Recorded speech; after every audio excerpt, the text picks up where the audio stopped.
रुद्र, मला तुझ्या खाजगी आयुष्याबद्दल सांग ना. म्हणजे घरी कोण कोण असतं तुझ्या?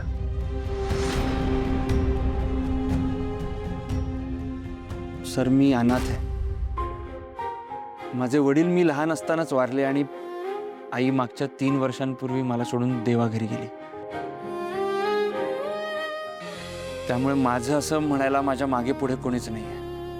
रुद्र, कुटुंबाचा कुठलाही आधार नसताना तू ज्या प्रकारे स्वतःच्या पायावर खंबीरपणे उभा राहिलास ना, एक पोलीस ऑफिसर झालास, मला खरंच खूप अभिमान वाटतो तुझा.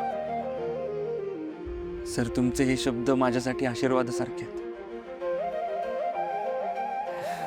बरं, तुझं आता लग्नाचं वय झालंय, त्याबद्दल काही विचार केलास का नाही? सर, खूप फ्रँकली सांगायचं तर मी याच विषयासंदर्भात तुमच्याशी बोलायला आलो होतो. अरे मग बोल ना, जे काही असेल ते स्पष्टपणे बोल.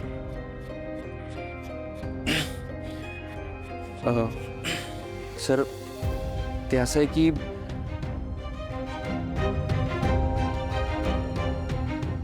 मला तुमची मुलगी श्रावणी खूप आवडते सर.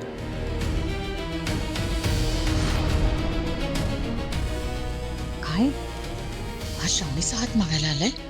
मग आता मॅडीचं काय होणार? आणि माझं तिच्यावर खूप जीवापाड प्रेम आहे.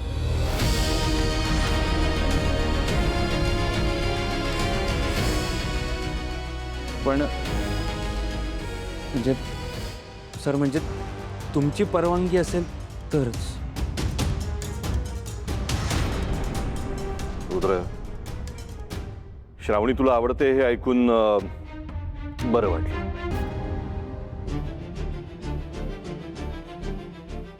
म्हणजे मी तुला याबद्दलच विचारणार होतो. पण त्याआधी श्रावणीच्या मनात काय आहे तेही मला जाणून घ्यायचंय. सर, खरं तर श्रावणीनंच मला हॉस्पिटलमध्ये प्रपोज केलं. आय लव्ह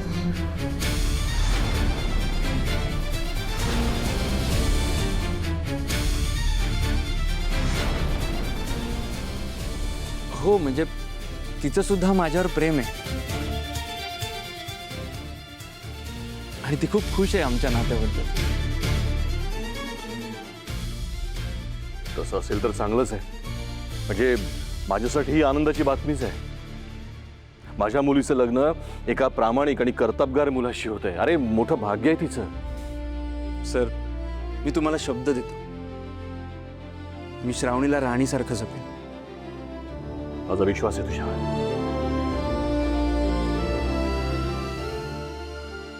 मी स्वतः श्रावणीशी या लग्नाच्या विषयावर सविस्तर बोलेन आणि तिचा होकार आला की मी तुला कळवेन.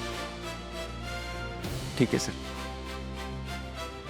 सर, मी तुमच्या फोनची नक्की वाट बघेन. येतो.